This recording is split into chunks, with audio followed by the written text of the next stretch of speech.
thank you so much for this opportunity. The safe travels you've given us this past week and especially today. We just ask now that you be with us as we look into your great and powerful word and also as we worship you later on this morning. As always, we beg your forgiveness and ask that you continue to watch over all our members. Your Son's holy and divine name we do pray. Amen. And we have a new class starting. Brandon and Rachel have taken the older children team to a class. What's their topic? Is that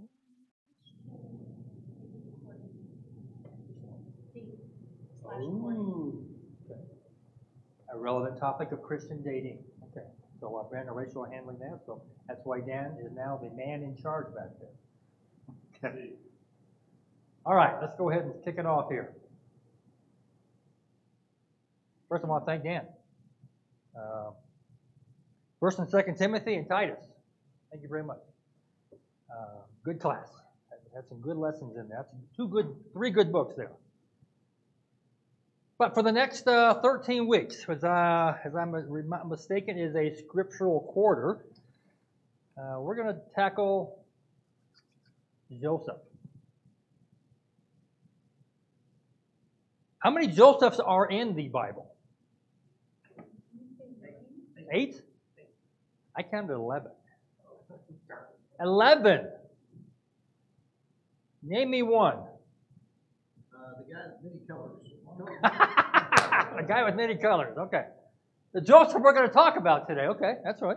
The Joseph of the Old Testament, the son of Jacob. Name me another one. Joseph of Arimathea. What do we know Joseph of Arimathea has doing? He was the guy who, gave Jesus his tomb. It was his tomb, and with his friend Nicodemus, they did the right thing. They buried the body of Jesus. Okay, so that's Joseph of Arimathea. I thought the fat rabbit one would have been Jesus' dad, earthly father. Yeah, okay. And then not my favorite one, I guess, but one of my favorites. One of my favorite Bible characters is a guy named Barnabas, whose real name is Joseph. So, anyway, those are kind of the ones that we probably remember the most. But we're going to talk about Joseph, the 11th and favorite son of the patriarch Jacob. His story is found in Genesis 37 through Genesis 50, with one chapter thrown out of there. Moses took a little detour there with the little tryst of Judah and Tamar. But essentially, the last part of Genesis is devoted to Joseph. Before we begin, I want to give credit where credit is due. About 6-7 months ago, I did a sermon on Joseph. And I came across, in doing your study, and I came across a certain source. And that might be worth looking at later on. It's called Keep Believing Ministry. So I got to give credit where credit's due. I have tweaked their sermon series into a class series here, throwing things out, adding things in. But Keep Believing Ministries, I've got to give their credit there. This is the inspiration comes from them. So,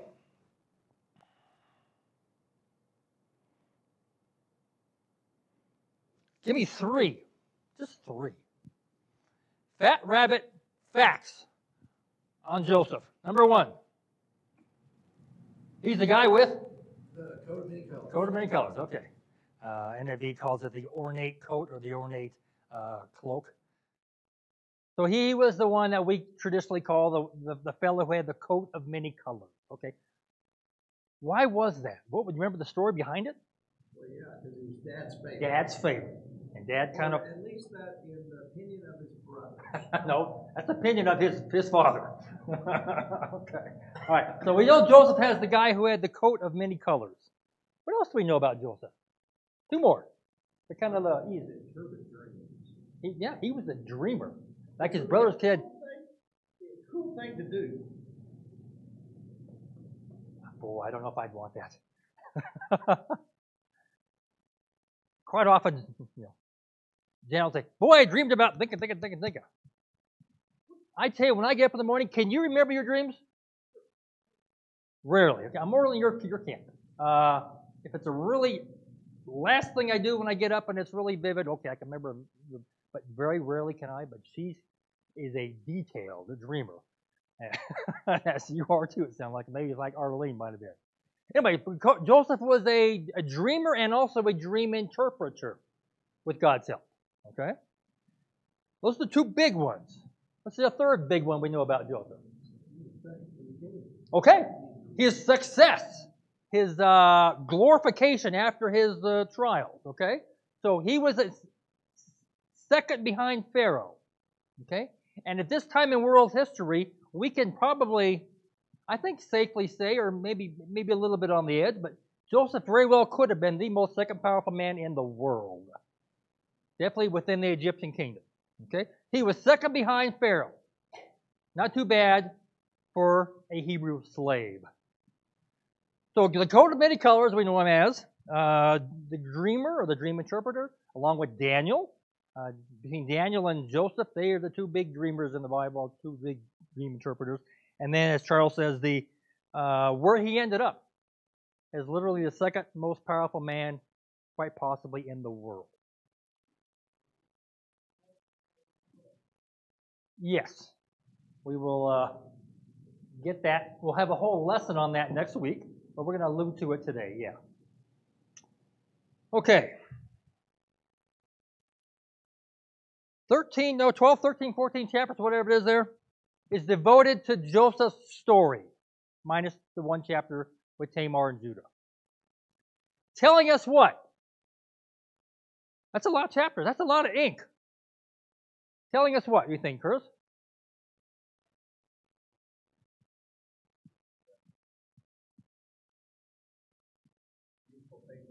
Okay.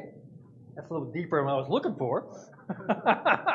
What I was thinking of was, this guy's pretty important. This story that he's going to live is pretty important.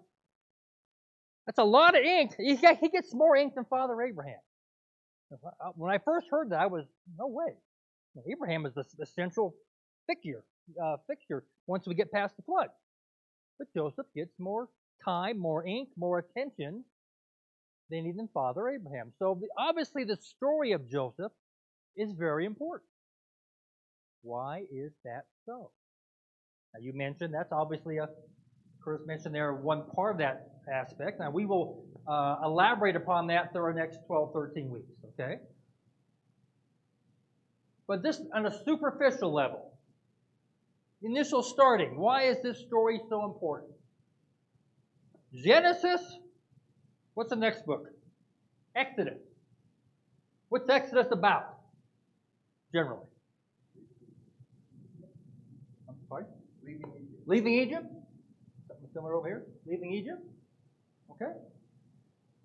I think it's important, at least superficially, or at least initially. The next book's about how they left Egypt, how God took care of them, how God brought them out of Egypt. This part tells us how they got there. Because this is not they didn't just, hey, tell you what, let's move to Egypt and let's, settle there for 430 years. That is not how it happened. So this account here, the latter part of Joseph's life, tells us how the Hebrew people got to Egypt. And God's hand in it. For the next 430 years, once they get there, they're going to be there for a long time. All righty. The rough story. Joseph's Genesis 37 through 50 in a nutshell. Who can do that in 30 seconds? a lot happens. Joseph's story in a nutshell. He's 17 years old. He's a shepherd working in the family business. His father, Jacob, and he is his favorite son without a doubt. Okay? Go check on your brothers. At 17 years old, go check on your brothers. His brothers who do not like him due to the favoritism. And also, we're going to find out next week, Joseph kind of aided their ill will toward him. Some of the things that he did. He was not completely innocent in this. Joseph, go check on your brothers. The brothers see him coming. Here comes that dreamer.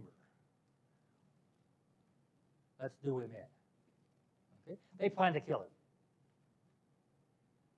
They throw him in a pit, a cistern. I believe it was Reuben says, no, let's don't kill him. Let's at least make some money off it. So they sell him. Tell the father Jacob he was killed by a wild beast. Jacob was absolutely distraught. He's sold into slavery by some Ishmaelites, and they take him to Egypt and sell him into slavery. He's bought by a guy named Potiphar.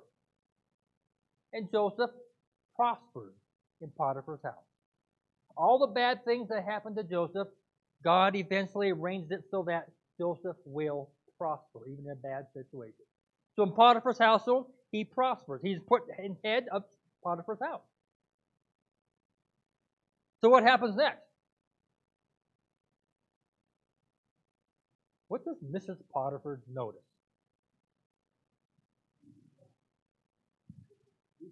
Yeah.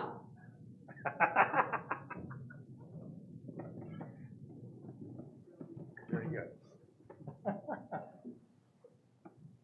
Mrs. Potiphar notices that this Hebrew slave is a rather good-looking young man, and she makes advances toward him.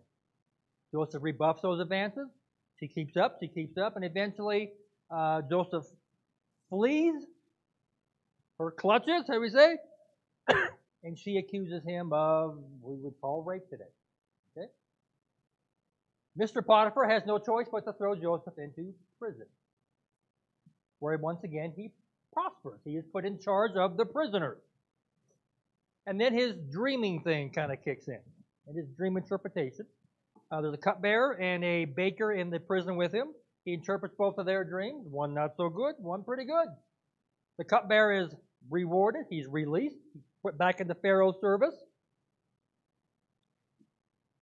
And Pharaoh has a dream. And the cupbearer finally remembers, hey, I got a buddy back in prison who can tell you, Pharaoh, what that dream's about. Joseph is called in to Pharaoh's palace, interprets his dream, and also gives him some very valuable advice on how to handle that dream. Pharaoh likes what he hears, and he puts Joseph in charge of, right behind him. Chapter 41 says he is the second in charge behind Pharaoh. So now he's in the palace. And part of that dream was there's going to be 7 years of good, great crops, and 7 years of famine. So Joseph was put in charge with God's help. He lays by in store, to use a good New Testament term, for that event. In other words, he fills up all the granaries of Egypt with food so that when the 7 lean years come, they're prepared for it. During the second year of that famine, his brothers show up, not knowing who he is, looking for food. And Joseph puts them through a few tests, and then finally what I call the reveal happens. One of the more dramatic times in Bible history, I think, when he reveals himself to his brothers. I am Joseph, your brother. He invites them to Egypt to join him with the Pharaoh's blessing. They move, the Hebrew people move to Egypt. That's how they get there, and are there for the next 430 years. And as we know, there's another Pharaoh who comes along who did not know Joseph, and then those Hebrew people who were nice guests now become slaves. That's how they got there. That's the story of Joseph in a nutshell.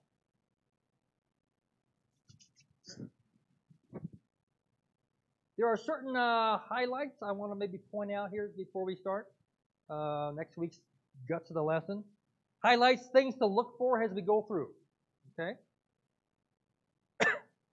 I was kind of surprised how much Joseph had in common with our Lord.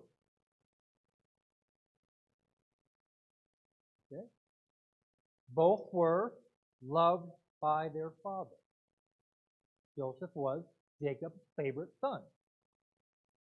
Jesus was the lone begotten Son of God the Father. This is my Son who I love. Listen to him. So both were loved by the Father. Both were despised, hated, betrayed by their kinsmen and their brothers. Joseph, of course, was grossly betrayed by his brothers. Sold into slavery. Jesus, the Jewish people rejected, especially the leadership, rejected Jesus, hated him. Both were falsely accused. Both were punished severely and unjustifiably. Jesus, of course, paying the ultimate price with his life. Joseph being thrown into prison with no real reason other than Mr. Potiphar's false accusation. Both were raised back to prominence after they had suffered. Joseph being the second in charge in Egypt, Jesus being brought back to heaven. And both saved those who betrayed them. Joseph saved his family, his brothers who betrayed him, and Jesus saves all of us who, in one way or another, have betrayed him. And Janet pointed out something the other day that I cannot prove scripturally, but I think it's probably a very valid point. The Bible does tell us in Genesis that Joseph became to his position in Egypt at the age of 30. Rose to prominence or fame at the age of 30. And all likelihood, when Christ was baptized and began his public ministry, that probably was age 30. We have no scriptural proof of that, but more than likely it was true. That's another commonality. What else to look for? I do have a thing with alliteration, as you probably know. We will notice that Joseph will start in the pasture. He'll be thrown into a pit, thrown into prison, and eventually end up in the palace or the penthouse. So he has a wild roller coaster ride of a life. And we're all going to begin putting our seatbelts on next week when we go back down, because next week he's going to go down quickly. So from the pasture to the pit, to the prison, to the palace, Joseph's life will be. In addition, we will notice, or we'll bring it out, how what Joseph's life preserved the seed line. Now that term was brought out to us a few years back by a guy named Keith Cartwright. We know what it is, but he coined the term, but we have coined the term. We use it quite a bit around here. This incident of Joseph preserved the seed line of the Messiah. If this famine had taken its course as it was going to, without God's intervention, the Hebrew seed line that the Messiah was going to come through very quite possibly might have been eliminated. And God was not going to let that happen. So this incident with Joseph preserved that seed line. The Messiah could come into the world as God had planned. Also with the peas, we got to remember, and this is hard to do sometimes, keep this story as we go through it from the perspective of Joseph. You're in the pit. Don't worry about Joseph. You're going to get out. You're in prison. Don't worry about Joseph. You're going to turn out okay. Did Joseph know that? Of course not. Why am I in this cistern? Why am I in this pit? I have done nothing wrong. I see no way out.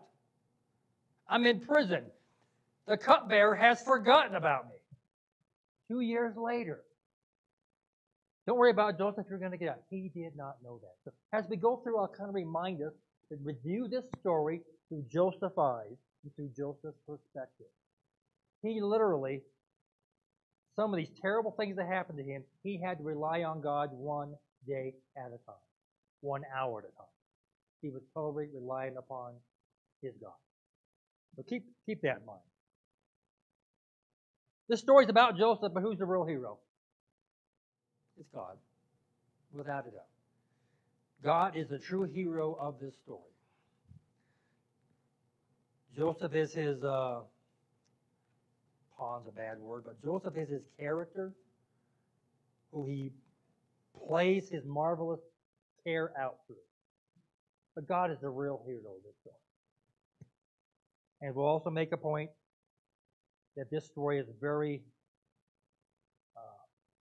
blatantly shows God's providential care over Joseph's life.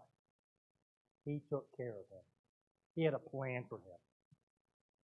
And He's got a plan for all of us. He takes care of all of us. God's providential care over Joseph and also us.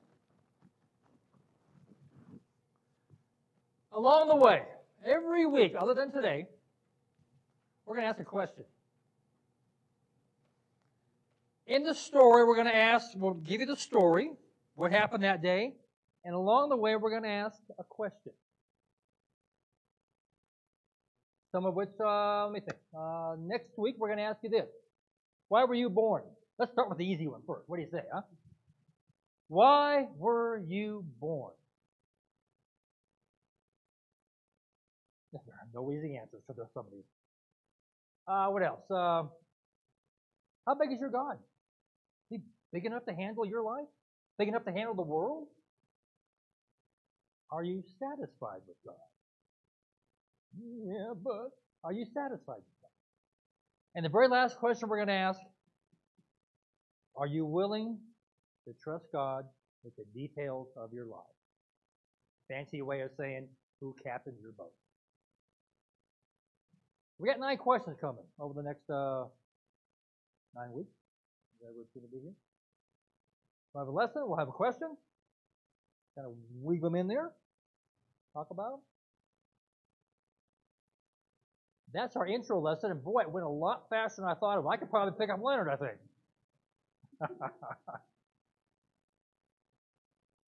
But next week, we will probably need to start on time. We'll have a lot more to discuss next week. So if we could, 9:30, 9:35, let's go ahead and kick it off. But that's our intro into Joseph. Is there any questions, comments anybody wants to make? Before?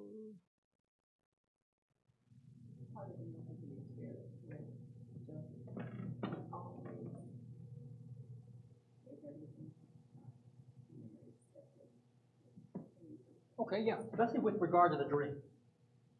It would be kind of easy to, I interpreted your dream, But no, He always gave God the appropriate credit. No, this is not me doing this. This is God doing it. We got other things that we can apply to our life that, look what I did. We got to remember, God helped you out quite a bit there. Put you in that position to do that. I gave you the resources to do that, whatever it may be. Yeah, give God the credit with the whole. Thomas, you got something to say? I can tell. I see small things in my life that brought me to this pew this morning. One, taking a job in Monte Vista 31 years ago. Where I live was a small conversation one time with a guy. Led me to the place that I live. And I wonder how much God guides me along, because God definitely guided Joseph's life. Whenever Joseph thought things were going to get bad, God said, don't worry, I'll take care of it. And generally, we think that our lives, we would like to have a great life. But even whenever he was in prison, he was alive, he was healthy, he had enough to eat, and we live on. He actually prospered. Yeah. That's correct. Yeah. And so, look at the decisions made in your life that brought you to stand in front of us right now. I'm going to pick on Billy Walber. Okay, if I pick on you, Billy Walber? Yeah. She said to me more than one time, how did I end up at Monster, Colorado? And that's a legitimate question. We can all ask the same thing wherever we may be. I think Shirley's even kind of mentioned that briefly, kind of a roundabout way. How did I end up here? Versus, yeah, Leonard, you got a really whiny story also. We all have those stories. How did we end up here? That little bitty thing that changed Leonard's life was getting your brother had a pen pal, Leonard. When he started writing Virginia under your pen pal? You started writing Virginia, and that was a major step of how you eventually are sitting there today. Yeah. We all have something, and I'm very positive in saying this, it was not by accident. God will give us doors. And we're going to discuss this when we get to that point, okay? How we got where we are today is not by accident. We are here, I always like to say, bloom where you are planted. God has planted us here. It's just for us to bloom. Charles? And there's a reason for the pit and for the prison. Yeah, exactly, yeah. I mean, and viewing it from our perspective, we all have had pits and prisons. And that's where we learn to trust God. Exactly. If it was always hunky-dory all the time, who would we credit that for? Look what I've done. You know, it's the pits and the prisons and those rough times where we learn to trust God and realize, okay, maybe I'm not the captain of my own boat. You can be, but your boat can be pretty rough. Okay? But we all have stories to tell of how we got here. And if we really are honest with ourselves, we can see God's fingerprints on those stories. Okay? Always an analogy I like to use is a house. All the bricks in a house, that's that brick house. And every one of those bricks God has put there to support us. Whether they be people, whether they be situations, each brick has a reason to be there. And that providential care of God, it's probably to me one of the most comforting things to know that we're not adrift on this ocean by ourselves. God's piloting our boat if we let it. Good point, Tom. Any other further comments? Arlene? Joseph would have lost his mother at a fairly young age. Joseph would have lost his mother at a fairly young age. Go ahead. Yeah. Does it record that? Well, Rachel died when Benjamin was born. Right. And She was the mother. we know that Benjamin was born shortly after they moved into the land where they where he was shepherd. So Joseph would have been probably under 10 years old. I never thought about that, yeah. Okay. Yeah. And he definitely had a special affinity with Benjamin. That's the common. Right. Never thought of that. You kind of know, but you don't really think of what that was about. Yeah. And But you know, when the brothers brought back the cloak, it says that Jacob wept. It says nothing about Rachel. So it's pretty clear that Rachel had already died. Probably, yeah. When he was I kind of wonder if it definitely was Jacob's favorite son. I kind of wonder what Rachel's thought on that was. I assume he was also highly esteemed also. I would think that would make sense, yeah. She might have stolen the coat. Yeah, a good point. Anything further before we dismiss it? Grossly early. Next week will not be this way. Next week we'll start chapter 37, and Joseph's life goes seemingly downhill pretty quickly. From his end, he is in the pit.